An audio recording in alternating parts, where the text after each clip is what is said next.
When you are eating carbohydrates and you don't have a lot of muscle, or you eat an overabundance of carbohydrates on a regular basis, and you have glucose constantly floating around in your system, you're storing it as fat quickly. Hey guys, welcome to the Strong Beauty Method podcast. I am Lydia Martinez Ebling, your host, and this is the go-to place for every woman over 40 that you want to know about being healthy, you want to know about being strong and confident in your own skin. This is the spot. Okay, so we are continuing our series, Mastering Your Metabolism. This is all about unlocking the secrets to health, fitness, and aging over 40 and beyond. Now, we've talked about a lot of things, and if you're just joining me, you're like, okay, what are we talking about here? We're going to talk about carbohydrates. We're talking about macros. And I'm going to clear up some carbohydrate confusion. But again, if you're just joining us, you might want to go back to the other episodes. I started this series, okay, just to fill you in a little bit. I decided to do Mastering Your Metabolism because a while back I did a post. And in this post, I talked about how, calories can help you with weight loss, but macros will help determine how fit, strong, toned you are. But it's the quality of your food that will determine how you feel and how you age. And this post, and I might have not said it exactly like that, but you get the gist of it. And this post sparked a lot of conversation. And I realized how many women are so confused about their hormones, about their body, about what really it takes to, again, be healthy, fit, and strong. So I wanted to put this series together, and it's going to be like 8 episodes. I think we're on number 4 for the series, because I did, if you're wondering who I am and stuff, you can go all the way back to the first episode of me kicking off the Strong Beauty Method podcast. But I'm talking about nutrition. That's like the base. I talk about it in another episode where there's the hormone health hierarchy. And at the base of the hormone health hierarchy, it's a pyramid. And I always say it's not the food pyramid, but it's a pyramid because at the base is food. Let food be thy medicine and medicine be thy food. And why do I spend so much time on food? Because the food is going to determine you're the life that you bring to each day. That's one of the things that I say all the time. The energy of life that you bring to each day enters the body through nutrition. But when it comes to balancing hormones, when it comes to aging healthily, food is still part of that, but it's the balance of food. Okay, the right type of macronutrients.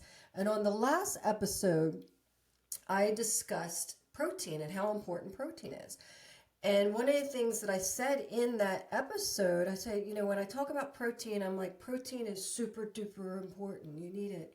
And then when it comes to carbohydrates, I'm like, carbohydrates are super duper important. When it comes to fat, it's super duper important. And it's because each macronutrient has its place. They're all equally important to me. Like some people may say, protein is the master, but they all are responsible. Protein is responsible for different things than what carbohydrates are responsible for and what fat's responsible for. So they work together, but they need to be this balance. And, carbohydrates have gotten a bad rap over the years. I was talking about it before. I heard someone say, it was a fitness trainer, and she's like, let's make carbs great again. And I'm like, that's the campaign. I'm with you. So I wanted to talk about carbohydrates. I want to continue to talking about macros because you're probably saying, okay, well, what should my macro percentages be? Because I talked about protein on the last episode and a general rule of thumb of basics when it comes to how much protein grams you should be taking in. And then, people want to know about their fat and they want to know about their carbohydrates. Okay. But like I said, carbohydrates have gotten a bad rap. So I want to talk about carbohydrates and talk about making them great again and why they're so important for you. We'll talk more about fat, not on this episode because fat is critical for hormone production, Protein is critical for hormone production as well, but your hair, your skin, your nails, cell turnover, your brain, all these different things. And carbohydrates are responsible for your energy. They're responsible for helping direct your protein and your fat to make sure that they do what they're supposed to do with your hormones. They're responsible for building muscle. I mean, they are the preferred fuel of the body. But they get a bad rap because people always think that, well, carbohydrates make me gain weight. So I'm going to answer that, or I'm going to discuss that with you for you so you can understand why you might gain weight when you eat carbohydrates. But first, let's talk about carbohydrates. Like, what are carbohydrates? Carbohydrates, like I said, they are the preferred fuel of the body. Why? Because they're just a bunch of sugar, like molecules put together. And when you eat a carbohydrate, first, like, what is a carbohydrate? Carbohydrate can be anything from a piece of candy to broccoli to fruit to beans to pasta to breads to all types of vegetables. And they classify carbohydrates in the sense of complex carbohydrates, simple carbohydrates, but I classify them differently. Because there's not good and bad, and there is good and bad, but it's not just complex or simple. Because you have carbohydrates that are highly refined and processed carbohydrates. Your highly refined can be your white flour, okay? And then like your highly refined, highly palatable, highly processed, chemically laden is like Oreo cookies. And I'm not beating up why I'm beating up Oreo cookies because they are a chemical crap storm. But I love Oreo cookies. They're the worst. They're so bad for you. But you wonder why you binge because they override your brain and it's like all the things. I'm not going to talk about Oreos, but I love Oreo cookies and I stay away from them. But you have your highly refined, highly processed, low in nutrients. Then you have your processed that not necessarily low in nutrients, but they're still processed. They could be like your baked goods. That could be your bread, your whole grain bread. You're like, but Lydia, it says whole grain, 100% wheat. But it still has been processed. Get it? It has to go through a certain manufacturing process in order for it to be shelf stable. And I'm not saying that you shouldn't be doing it. I'm just saying that's a different type of carbohydrate. Then you have carbohydrates. Guys, if you're watching me right now, you're like, what is she doing? You might be listening to me, but when you have just like a single hair and it's driving me crazy and I can feel it. And I can't get rid of it. Okay, I digress. Let's go back. But you have highly refined, highly processed, then you have processed, then you have your baked goods, and you can bake them at home, but you're still using refined products that have been through a process. And I'm not saying that you shouldn't be doing them, but they're still processed.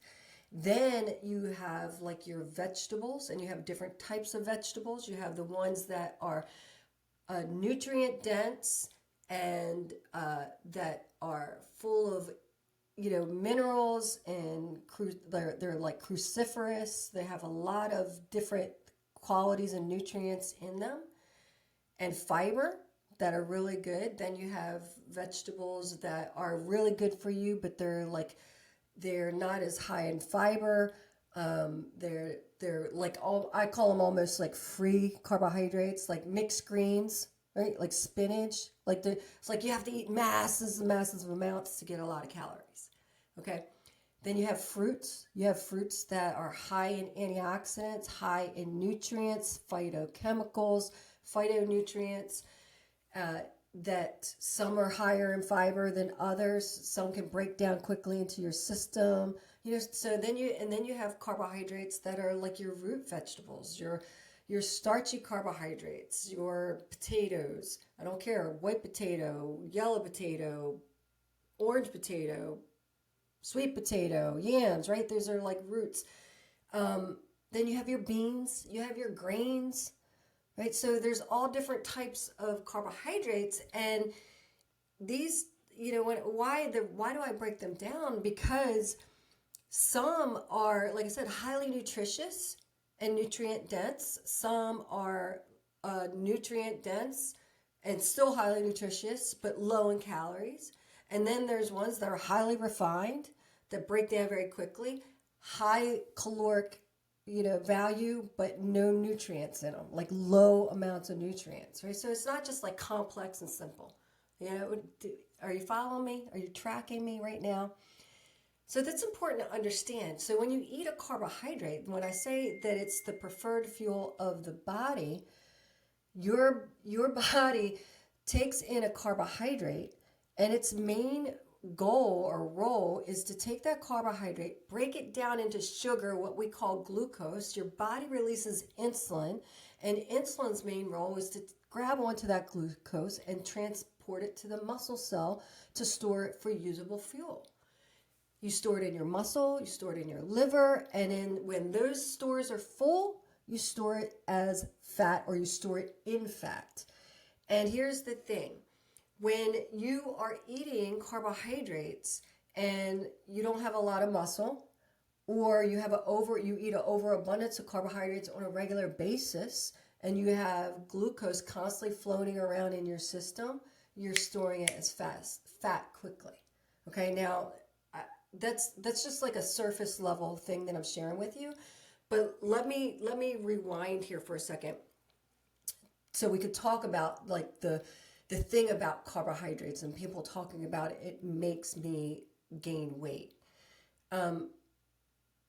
Your body, right? So, and the reason that I talked about that fat there, like how your body can store that fat, it's not when you eat a carbohydrate. Okay, it's not that you ate a carbohydrate one day and all of a sudden you're storing it as fat.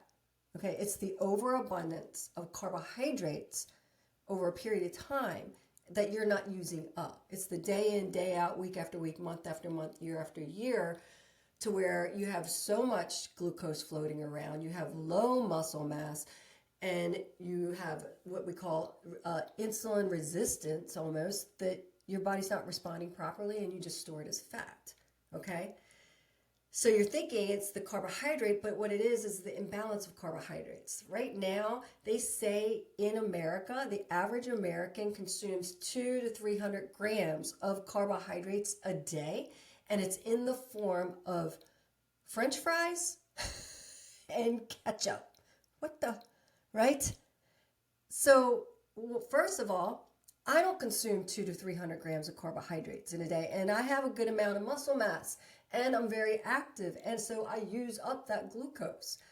Now, can I consume 200 to 300? Have I? Yes, on days that we might have a vacation thing or going out and brunch and having pancakes and like all day long doing stuff, but I don't do it on a regular basis. My body doesn't need it.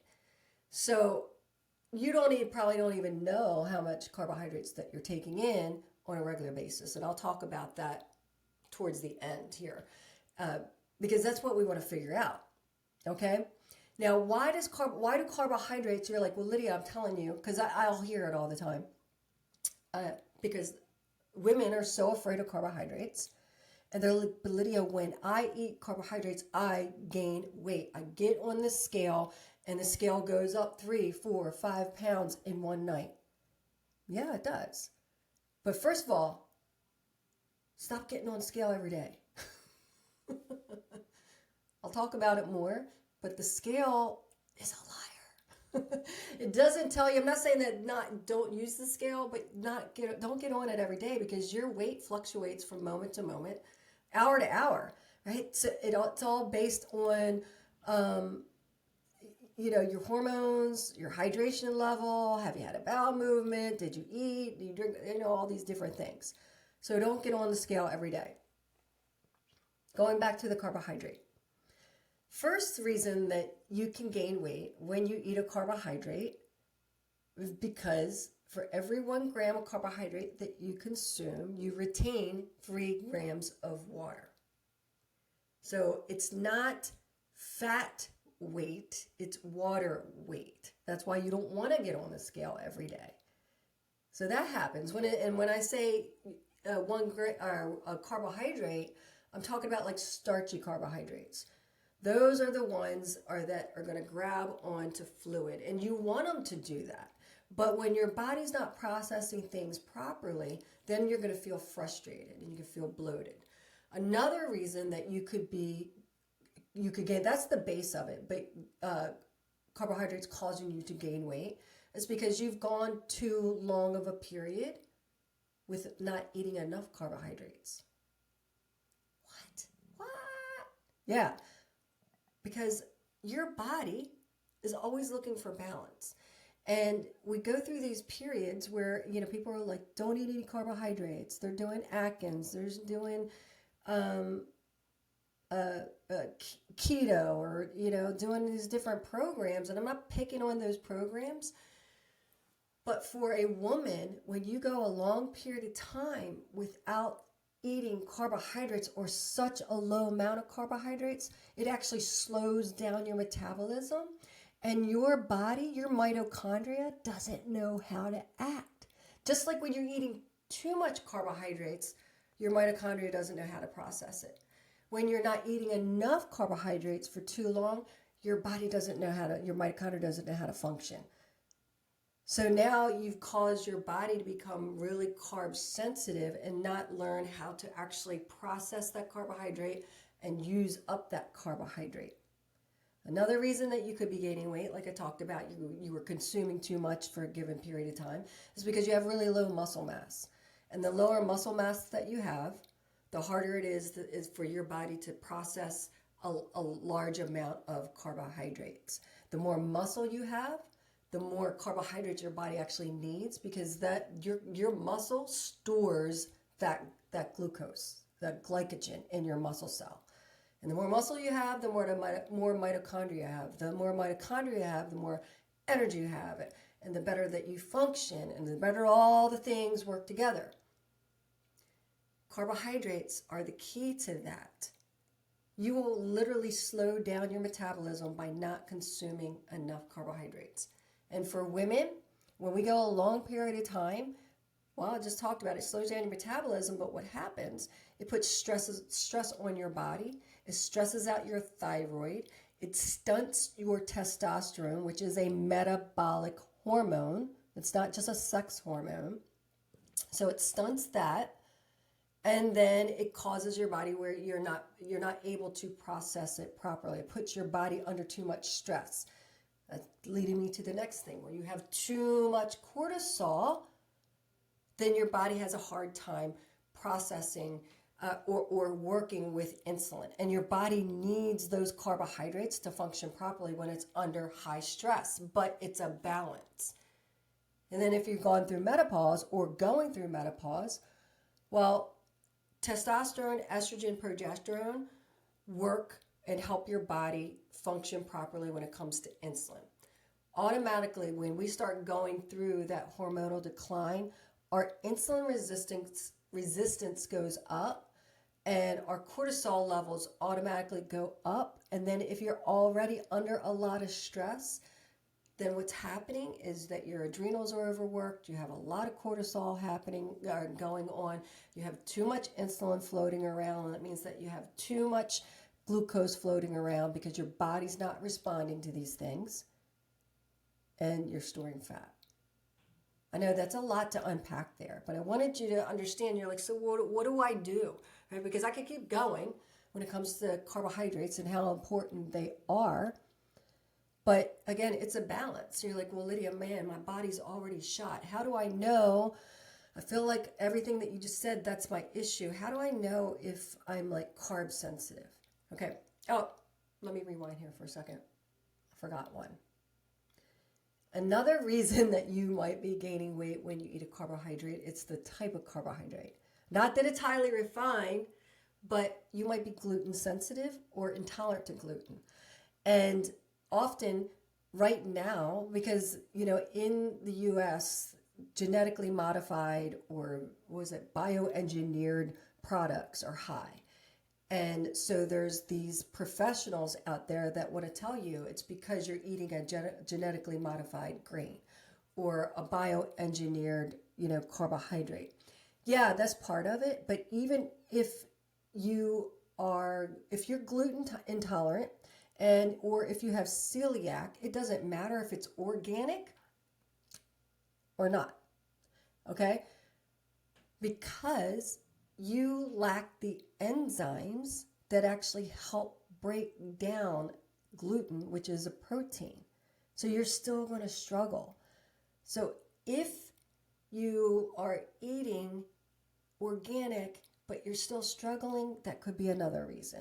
Then the last part is, again, to that type of carbohydrate, you could have issues with the resistant starch if you're eating beans, because you're like, Lydia, even when I eat, and I'm using air quotes right now for those that are listening, even when I'm eating healthy carbohydrates, I struggle with my weight. And it's because it could be your DNA type, your profile. You're not processing those specific type of carbohydrates efficiently. Okay? And so now let's go on, because you're like, man, it's so much. I know, I get it. What do you do? What can you do? How do you know if you're carb sensitive? Well, first, this is what I want you to do. Okay? First step one, because there's things that you can do even if you're carb sensitive. First thing is you need to identify how many grams of carbohydrates you're taking in a day. So that goes back to something that I mentioned on one of the other podcasts about you have to identify where you are. So start tracking your food. Don't pick it apart. Just inspect it. Don't strip yourself apart and beat yourself up. I always say take the judgmental oculars off and track it for 7 days. I want you to track all your food. Don't judge it. Don't adjust it. Just eat the way that you've been eating regularly, normally, however you put it, over 7 days. Then average out your calories over that 7 days. And then I want you to look at your macros, look at your protein grams, look at your carbohydrate grams, look at your fat grams. Now we're talking about carbohydrates. I want you to see how many carbohydrates are you consuming per meal, and then how many carbohydrate grams are you consuming for the day. You have to start there. Next is I want you to start paying attention. Your body is talking to you all the time, but are you listening? What do I mean by that? I want you to journal.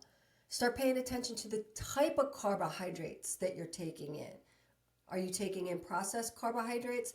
And it could be a processed carbohydrate that is organic, that is gluten-free, but there still could be something in there that bothers you.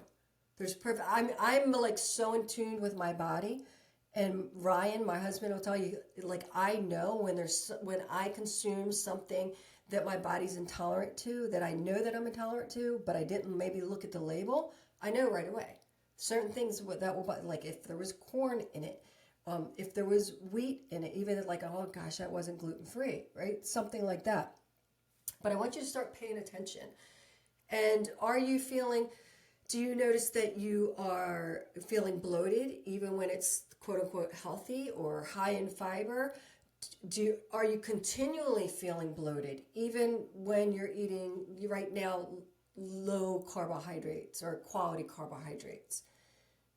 Do you feel fatigued after you eat carbohydrates? Because it could be the type of carbohydrate, it could be the fact that you're eating too much in one given sitting. See, there's a lot of details. See, this is why I do what I do and why Ryan and I do what we do, because it's always great to have someone that has the experience to walk you through, because it's a testing phase. It's not as simple as that you should just be doing this. You should do X amount of carbohydrates, X amount of protein, because the first few weeks is a testing phase, because your body's been through a lot and we don't know what it's been through. Everything is bio-individual. Your muscle to fat ratio, your hip to waist ratio, your intolerances, where's your digestive system, What is your age? What is your activity level? Have you had kids, no kids, had a surgery, on medication, no medication? Do you have any autoimmune issues? All this plays a role in how your body responds to the things that you're putting into it. Okay? And I went off a little tangent there, but that's what we do within our programs. We help you go through and really customize what we call your hormone macro type, right? Your hormone macro code. There's a code for your body. But okay, now let me rewind. So you ask yourself these questions. Do you feel fatigued after you eat? Do you feel bloated after you eat? Start paying attention. Do you get congested? Do you wake up the next day, your eyes are swollen? Do you notice that you've retained a mass amount of fluid, not just like a regular amount of fluid when you're eating processed foods or even a non-processed food? Do you feel hungry right away even after you've had a meal with a good amount of carbohydrates? Or do you feel extremely stuffed for hours after you've eaten refined carbohydrates? This is going to give you a lot of answers. How is it going to give you answers? Because you're noticing how your body's feeling. So then you can start doing the testing phase. The testing phase of, okay, how many carbohydrates am I taking in? How many am I taking in one given sitting at a meal? And do I need to reduce it? Okay? Now, with all of that being said, you're like, Lydia, well, what do I do?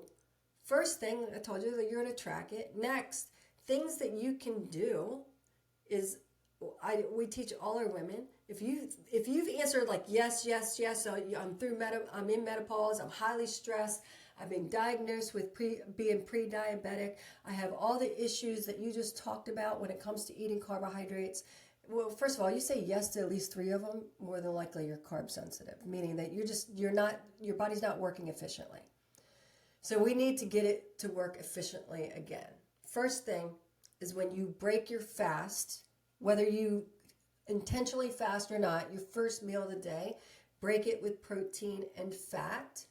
And if you're going to do a carbohydrate, make sure it is like a fibrous vegetable, some type of vegetable, before you have any type of starchy carbohydrate that day. I'm not saying don't do starchy carbohydrates. What I'm saying is your first meal of the day is going to help set up how your body can respond and start working more efficiently when it comes to using up that glucose, to your insulin becoming more responsive.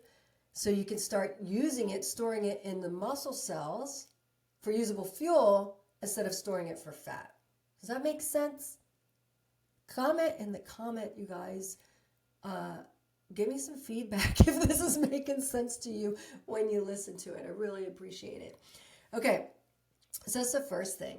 Next is start fasting. I talk about this a lot. We incorporate this in with all of our clients. Now, fasting is all different for everyone because one of the things I've mentioned to you, women struggle with, as we start to go through hormonal decline, the top 5 imbalances that we struggle with. One is inflammation, excess cortisol, excess insulin, sluggish thyroid, and then low sex hormones, your testosterone, progesterone, and estrogen. Those 5 things are all interrelated. Your hormones don't work in isolation, okay?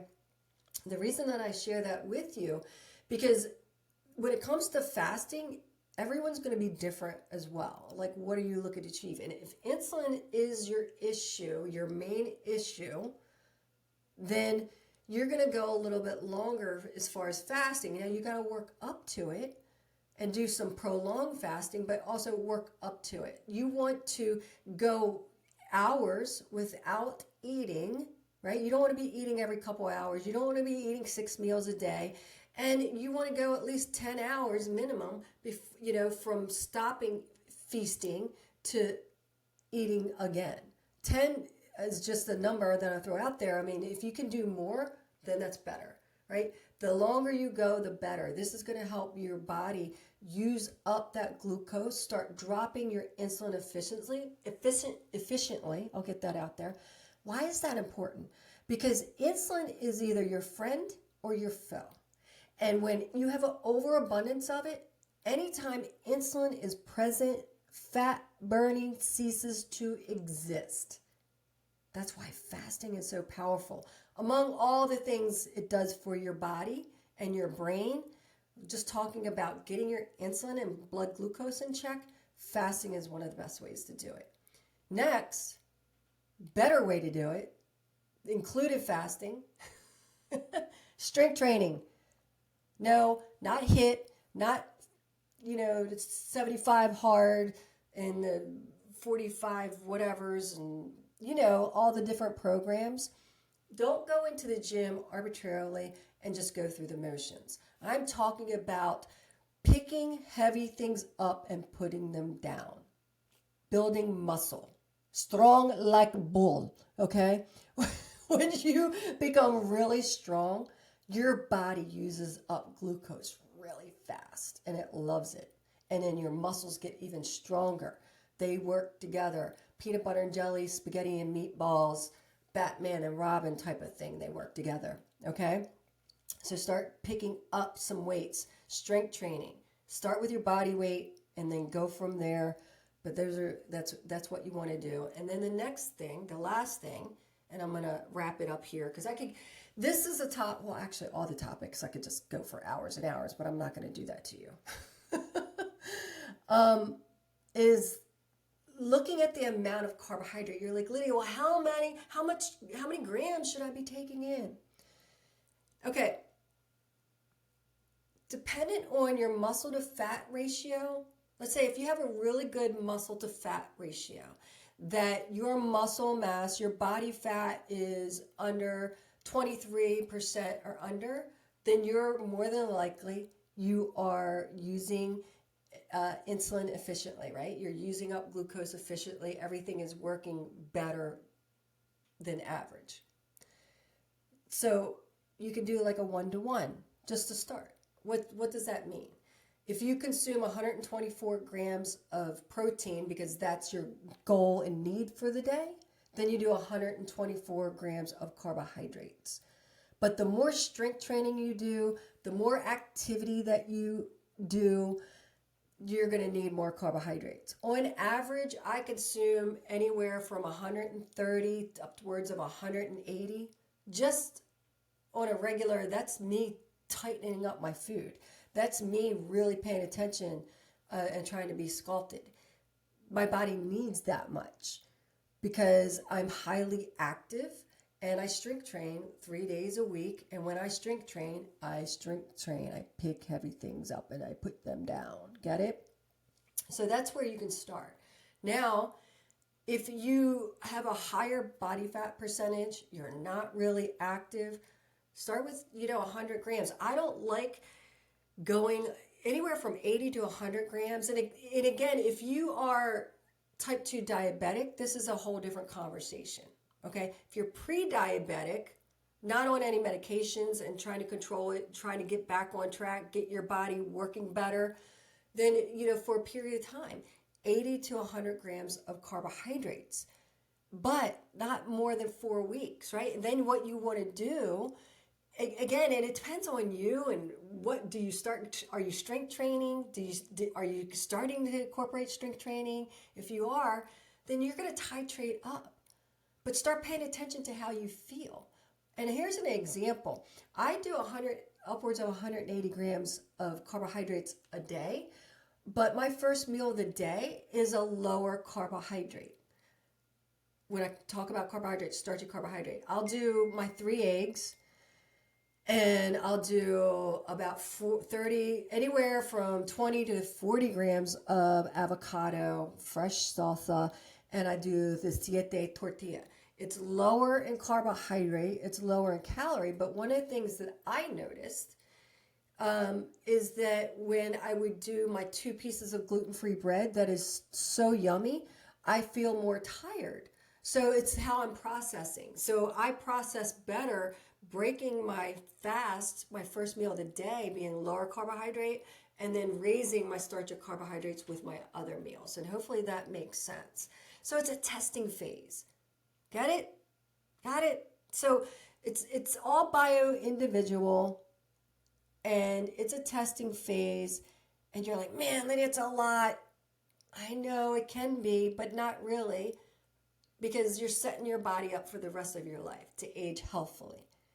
Spend the first 4 weeks of really the testing phases of your body, so then you hone in, and then you have control of how your body feels, how your body looks, and how your body ages for the rest of your life. What?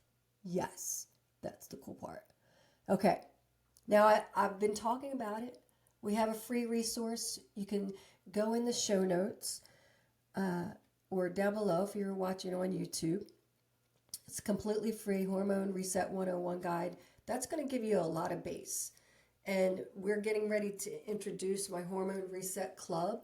By the time that I'm done this series, it will be out. So if you want my personal attention in the sense of help, that I've been doing this for a long time to help you customize and identify your hormone macro code so you can burn that body fat, increase that muscle mass, sculpt the body no matter your age, and feel beautiful and confident in your own skin, then that's what you're going to want to do, but it's not ready yet. I figure I'd just put that little teaser commercial in there for you. Okay. But go to the show notes, right? Join us in the community. It's a free guide, free mini course, 14 days worth of emails that I sent out to you.